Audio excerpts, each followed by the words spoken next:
Buenas tardes con todos. En esta oportunidad voy a exponer el tema hemorragia postparto. Mi nombre es Rosemary Paiva Núñez, residente del segundo año de la Universidad Mayor de San Marcos, de ginecobstetricia del Hospital San Juan de Lurigancho. Bueno, comenzando con el tema, vamos a definir primero lo que es una hemorragia postparto.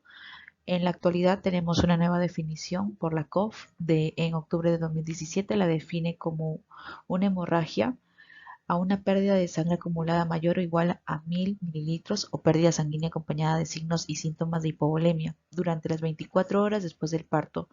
Todas las pérdidas durante el parto también se incluyen, independientemente de la ruta de parto.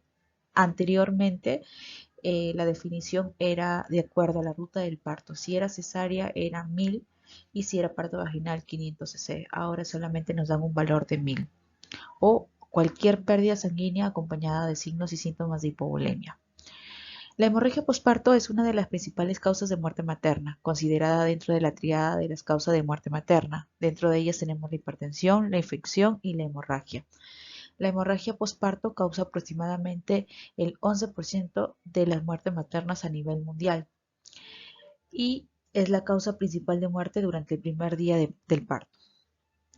Entre el 54 y el 94% de las muertes maternas a causa de la hemorragia posparto pueden ser prevenibles, según la COF, ¿no? En la mano izquierda tenemos un círculo donde tenemos la prevalencia de la muerte materna y podemos ver que las causas directas ocupan en gran porcentaje, ¿no? Casi el 70% de los casos.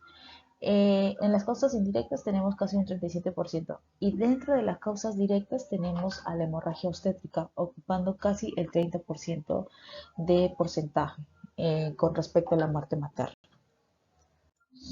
En la clasificación tenemos dos tipos. Tenemos la hemorragia posparto primaria, que es cuando sucede durante las primeras 24 horas posparto, y luego tenemos la hemorragia posparto secundaria cuando ocurre un sangrado excesivo pasadas las 24 horas hasta las 12 semanas posparto.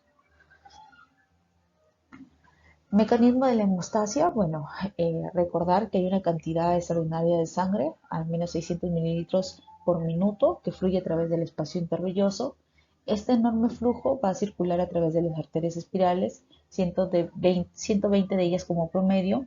Estos vasos no tienen capa muscular debido a su remodelación por los trofoblastos, lo que crea un sistema de baja presión. Con la separación, bueno, cuando ya se da el parto y cuando hay separación de la placenta, estos vasos se separan en forma súbita del sitio de implantación y la hemostasia se logra primero mediante la contracción del miometrio, que comprime esta tremenda cantidad de vasos relativamente grandes, ¿no? Y después de la compresión se produce la coagulación y la obliteración de la luz vascular. Cuando este mecanismo de hemostasia por diferentes factores de riesgo no sucede con normalidad, aparece lo que es la hemorragia postparto, ¿no? La cuantificación de la pérdida de sangre, bueno, la pérdida estimada de sangre por lo general solo es alrededor de la mitad de la pérdida real, nunca se va a calcular exactamente cuánto es la pérdida de sangre en un parto. Por ende, cuando la pérdida estimada de sangre supera el rango promedio, debería alertar a los tetras sobre un posible sangrado excesivo. También tenemos que recordar que el volumen de sangre de una mujer embarazada con hipervolemia inducida por el embarazo normal generalmente aumenta del 30 al 60%, es decir, entre 1500 a 2000 mililitros para una mujer de tamaño promedio. Es evidente que una mujer con un embarazo normal tolera una pérdida de sangre en el momento del parto, que se aproxima al volumen de sangre que añadió durante la gestación, sin ninguna disminución en el hematocrito postparto. Si la pérdida de sangre es menor que el volumen agregado en el embarazo, el hematocrito también permanece igual. Hay algunos factores de riesgo que van a hacer que aparezca esta hemorragia postparto. Tenemos, por ejemplo, anormalidades en lo que es la contracción uterina. También tenemos trauma en el tracto genital o restos de la placenta o patologías con respecto a la coagulación. Dentro de lo que son anormalidades en la contracción uterina tenemos al tono uterino, tenemos la inversión uterina, tenemos diferentes patologías que hagan que este útero no se contraiga adecuadamente y por ende aparezca lo que es una hemorragia postparto. Lo vamos a ver en un cuadro más adelante. Con lo que respecta al trauma genital, bueno, puede ser por diferentes causas también, ¿no? Una episiotomía, un desgarro cervical, vaginal, un desgarro perineal o, bueno, algunas estructuras que se dañan a la hora del parto, ¿no? Tipo un parto precipitado también puede ocasionar un trauma. Y retención de la placenta puede ser retención mismo de la placenta o puede haber también anormalidades de la placenta como placenta creta o placenta percreta, increta. Y anormalidades de la coagulación puede ser factores de riesgo como preeclampsia, como anormalidades de los factores de coagulación, tipo enfermedad de von Willebrand, hemofilia, ¿no? Que lo vamos a ir viendo más adelante. Este es otro cuadro donde clasifican a los riesgos en bajo, medio y alto riesgo. Podemos ver que en alto riesgo tenemos dentro de ellos la placenta creta, increta, percreta. También tenemos a aquellas pacientes que han tenido como historia una hemorragia postparto en un parto anterior. También tenemos que un hematocrito menor de 30 también podría ser un factor de riesgo, ¿no? Entonces, acá la clasificamos en bajo, medio y alto riesgo. Las causas de la hemorragia, bueno, también llamadas conocidas las 4T, como para poder tener algo como algo definitivo, ¿no? Algo que nos haga pensar qué podría ser la causa de una hemorragia, ¿no? De frente pensamos en las 4T. Como en primer lugar tenemos el tono, luego viene el trauma, luego el tejido y luego la trombina. Es como una mnemotecnia, ¿no? En la primera T tenemos lo que es el tono y dentro del tono tenemos que el 82.4% es atonía uterina, ¿no? La atonía uterina se lleva el primer lugar como causa de hemorragia postparto. Luego viene el traumatismo genital, que puede ser del 13.5%. Luego tenemos alteraciones de la placenta, como retención de placenta o placentas secretas, ¿no? Que ocupan entre el 2 y el 0.7%. Y bueno, alteración de la coagulación, que es el último trombina, ¿no? De 1.4%. Esta última, si se diera la hemorragia postparto, bueno, es severa, ¿no? Y debemos controlarla rápidamente. Acá tenemos un cuadro sobre las 4T y de acuerdo a cada una vamos a tener diferentes causas. Por ejemplo, en el tono, la sobredistensión uterina debido a una gestación múltiple, macrosomía, polidragnia, malformaciones, hidrocefalia. Luego tenemos el agotamiento muscular uterina, como un parto prolongado, parto precipitado, multiparidad. Las infecciones, corionitis, un RPM prolongado o fiebre materna. Anomalías uterinas, tenemos los miomas, placentas previas o incluso fármacos uterorelajantes, como el uso de sulfato de magnesio, anestésicos. También tenemos la inversión uterina, placenta fúndica, tracción excesiva del cordón, paridad elevada. Todas estas causas hacen que el tono uterino no sea el adecuado y bueno, permanezca tónico, ¿no? Y esto va a llevar a una hemorragia postparto. Luego tenemos el otro que es el trauma, que puede ser una laceración cervicovaginal, ya sea por un parto instrumentado, parto precipitado o incluso una episiotomía, la cual se pueda desgarrar. También puede ser prolongación de la histerotomía en cesárea. Por ejemplo, en una cesárea podemos hacer la prolongación, ya sea por malposición fetal, feto podálico o manipulación intrauterina fetal. Incluso también podemos ver la ruptura uterina en aquellas pacientes cesáreas anterior una vez que podemos dar chance parto vaginal, también podría acabar en una ruptura uterina. En tejido tenemos retención de restos, placenta, membranas o alumbramientos incompletos, ¿no? En lo que es trombina, alteraciones de la coagulación preexistente, tenemos entre ellas la hemofilia, el von Willebrand, la hipofibrinogenemia o antecedentes familiares. También tenemos alteraciones adquiridas durante la gestación como la PTI, la preeclampsia, que está muy directamente relacionada, ¿no? El gel, el SID, embolia de líquido amniótico. Y aquellas pacientes también que usan tratamiento anticoagulante también tenemos que tenerlas en cuenta. ¿Cómo prevenir? Bueno, la prevención habla más de poder prevenirla de una manera activa, ¿no? Se dice que en el tercer periodo de lo que es el trabajo de parto, haciendo un manejo activo de esa tercera fase, podemos prevenir a que no ocurra la hemorragia postparto. ¿Y de qué se trata esta prevención? Bueno, administrar oxitocina, 10 unidades intramusculares, luego un masaje uterino y luego la tracción del cordón umbilical, ¿no? En este caso, un alumbramiento dirigido y activo.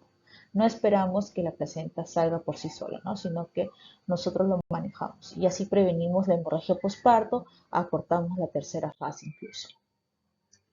Ahora, bueno, en el caso que la paciente entra al diagnóstico de una hemorragia posparto, se debería activar rápidamente la clave roja y, bueno, ver el shot hipovolémico, ¿no? Que está muy relacionado y que son una de las complicaciones más frecuentes y más graves de lo que es una hemorragia posparto. Y es debido a la falla orgánica múltiple debido a una perfusión inadecuada por pérdida rápida de los fluidos. Y hay unos signos y síntomas de shock hipovolémico dependiendo del volumen perdido, ¿no? En lo que es la hemorragia. El diagnóstico de shock hipovolémico, bueno, también está basado en lo que es el índice de shock, de choque, que lo vamos a ver más adelante, y de acuerdo a esto vamos a entrar en los estadios. También va a estar relacionado mucho con los signos y síntomas, ¿no? Vamos a tener que evaluar el sensorio, la perfusión, el pulso, la presión arterial, y, bueno, y ver cómo actuar, si transfundir o no transfundir. El índice de choque se saca con una fórmula que es la frecuencia cardíaca sobre la presión arterial sistólica. Y de acuerdo a esto vamos a clasificarla en estadio 1, 2 y 3. Y también, bueno, tenemos que evaluar el sensorio, ¿no? De acuerdo al porcentaje del índice de choque también podemos nosotros relacionarlo directamente con una pérdida sanguínea. Por ejemplo, si estamos en el estadio 2, la pérdida sanguínea aproximadamente puede ser de un 10 a 15%, que es directamente o relacionado entre 500 a 1000 mililitros. Vemos que aquí usualmente no vamos a requerir de una transfusión, ¿no? El sensorio está normal, la perfusión está normal, el pulso está normal. Nos vamos al estadio 2, donde la pérdida sanguínea ya es del 16 al 25% y está entre 1000 a 1500 de pérdida sanguínea. La perfusión ya hay palidez, frialdad, el pulso ya se va alterando, más de 100, la presión arterial sistólica va cayendo y, bueno, la transfusión es posible que podamos necesitar, ¿no? En el estadio 3, la pérdida es un poco mayor, de 1500 a 2000. El sensorio ya la paciente está agitada, hay una palidez, hay una frialdad más marcada, hay sudoración, hay un llenado capilar mayor de 2 segundos, el pulso sí está alterado, mayor de 120, entre 101 a 120, la presión arterial está debajo de 70 incluso, o en 70, y, bueno, la transfusión va a requerir una transfusión de paquetes globulares, ¿no? Y, bueno, ya en el estadio 4, que es la pérdida más de 2000 mililitros de sangre, ya el paciente está letárgico, inconsciente, la palidez es muy marcada, el llenado capilar es más de 3 segundos, el pulso es más de 120 segundos, eh, la presión arterial sistólica está en menor de 70 y, bueno, va a haber transfusión masiva. Es muy importante este cuadro y de acuerdo a esto vamos a ver el índice de choque que nos va a llevar, ¿no? Podemos ver que mayor de 1.3 nos habla de un estadio 3, ¿no? Y es de mal pronóstico y deberíamos de actuar. La clave roja, bueno, la clave roja es un conjunto o es un manejo inmediato del shock hipovolémico que se usa en ginecostetricia y es un conjunto de procedimientos donde no solo actúa un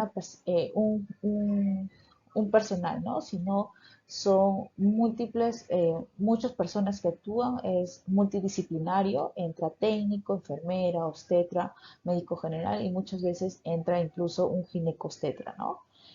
Siempre va a haber un coordinador que lleve a la cabeza todos los pasos a seguir y van a necesitar ayuda de todos, ¿no? Entonces, en nuestra clave roja tenemos que tener nuestro kit de clave roja, que es una lista. Debemos de tener cloruros, tenemos 2 frascos, poligelina, equipos de venoclisis, catéter endovenosos de 16-18, jeringas, oxitocina, la ergometrina, el misoprostol, el tubo de Mayo, que es muy necesario a veces, guantes quirúrgicos, sonda Foley, bolsa colectora de orinas, esparadrapos, ligaduras, alcohol y algodón con toronjas, ¿no? Todo lo necesario para poder actuar rápidamente ante una hemorragia postparto. El equipo es multidisciplinario, como ya lo vine explicando. Va a haber un coordinador y el coordinador es el que llevará a cabo todo y el que ordenará a los demás técnicos o a los demás profesionales los pasos a seguir, ¿no? Uno se va a encargar de ver la vía aérea, de administrar oxígeno, monitoreo de funciones vitales, vigilar el estado de conciencia, el toma de tiempo de los sucesos. Otros van a comenzar a canalizar las vías, 2 vías de grueso calibre, realizar el toma de pruebas de laboratorio, reponer pérdidas, aplicar oxitocina, el misoprostol, la ergometrina. Y bueno, hay algunos que también vamos a necesitar hacer el masaje bimanual, también es importante, ¿no? Entonces, es un equipo multidisciplinario que se necesita la ayuda de todos para poder obtener un objetivo, ¿no? Que en este caso es salvar a la paciente. Tenemos, como en toda emergencia, el A, B, C, D y E. De acuerdo a esto, vamos a revisar la vía aérea, la ventilación, el sangrado, en este caso parar el sangrado, buscar la causa, que es en el DET, en las 4T, buscar la causa, a la cabeza la atonía uterina. Entonces es la primera, la que primera nos debería de venir como diagnóstico o considerar la primera causa y poder actuar, ¿no? Y evitar la hipotermia. Ya en el manejo estético avanzado, bueno, ya vamos a la hora de oro, que es el tiempo que debe comenzar la resucitación. Es calcular rápidamente la volemia. La volemia se calcula por el peso por 60 cc. Luego calcular la pérdida sanguínea, que también se calcula que es igual a la volemia por el porcentaje de la pérdida sobre 100. La reposición de volumen, reevaluar cada 5 minutos las funciones vitales, estabilizar y mantener a la paciente. El tiempo de 1 a 20 minutos, bueno, la acción inicial es destinada a la reposición rápida de volumen e identificación de la causa. Verificar la vía aérea permeable, suministrar oxígeno al 100%, de 4 a 10 litros por minuto, mantener una saturación de 95%. El protocolo de ABC incluye aspectos importantes como el control de la vía aérea, respiración y la circulación. También nos podría ayudar la elevación de miembros inferiores a un ángulo de 30 o en una posición de 3 de Lemur. Colocar 2 accesos venosos calibres, sean gruesos, tomar muestras de sangre, monitoreo continuo de las funciones vitales, comenzar la infusión de los fluidos, definir la necesidad de transfusión, evitar la hipotermia y mantener siempre informada a la familia. Tenemos que revelar a la paciente a los 30 minutos buscando los siguientes signos de respuesta hemodinámica: el pulso que se estabiliza, la frecuencia cardíaca menor a 90, presión arterial en aumento mayor de 100, una mejoría del estado mental, menor confusión, menor ansiedad. El gasto urinario debería de estar mejorando, tiene que tener mayor de 30 milímetros por hora. El tiempo de 20 a 60 minutos, bueno, mantener la reposición de líquidos necesarios para mejorar la perfusión y recuperación de la hemodinámica, auscultar pulmón para detectar sobrecarga de volumen, monitoreo de los signos de perfusión como el estado de conciencia, llamado capilar, frecuencia cardíaca, tensión arterial y diuresis. El tiempo de 60 minutos, que ya es un manejo avanzado, bueno, si después de 1 hora continúa el sangrado y la hipoperfusión, se debe sospechar siempre de una instalación de un SIT, ¿no? De un SIT. Y siempre solicitar la participación del clínico hematólogo, revaluar valores de coagulación para manejo adecuado de un SIT. Para el tratamiento quirúrgico, asegurar plaquitas superiores mayor de 50.000, usar plasmas pluricelulares congelados si el TP y el TPTA son 1.5 mayor al valor inicial o crioprecipitados, ¿no? Siempre evaluar también el estado ácido-base de la paciente, los gases en sangre, ionograma y oxigenación, y mantener monitoreo de criterios clínicos de choque. Objetivos terapéuticos, bueno, el objetivo terapéutico es tener una hemoglobina mayor a 7.5, plaquetas mayor a 50.000, un fibrinógeno mayor en 200, un tipo de protrombina menor de 1.5 veces el valor del control, tiempo de tromboplastina parcial activada menor de 1.5 veces el valor del control. Bueno, y las tomas de decisiones, en este caso, cuando la clave roja pues ya ha sido activada y continúa el sangrado a pesar de todas las medidas iniciales que hemos hecho, tenemos que ya estar pensando en, en tratamientos invasivos, ¿no? A la cabeza tenemos los balones endouterinos o la técnica de SEA, que son mini invasivos y que se pueden hacer rápidamente en la emergencia, ¿no? Es una forma de parar también el sangrado rápidamente después de que el tratamiento médico no haya resultado. Entonces podemos ver los balones endoterinos que nos sirven demasiado, ¿no? Estos balones endoterinos se pueden dejar incluso hasta 48 horas, 72 horas, ¿no? y se instala el balón dentro del útero y se instala cloruro de sodio, ¿no? La técnica de SEA es o el clampeo vaginal de las arterias uterinas, ¿no? En la parte lateral clampamos las arterias uterinas y estas se pueden también quedar por mucho tiempo, ¿no? Hasta retirarlas poco a poco.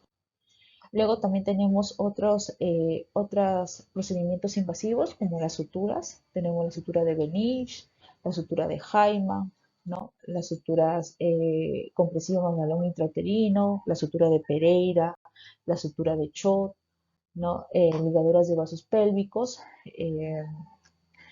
Tenemos ligaduras de vasos pélvicos, las ligaduras de las arterias uterinas, también tenemos el packing pélvico, el taponamiento uterino, embolización de arterias uterinas, ligaduras de arterias hipográficas y ilíacas internas. Y por último, el último tratamiento, que bueno, a pesar de que ya hemos hecho todo y que tal vez la hemorragia postparto no se ha podido detener, ¿no?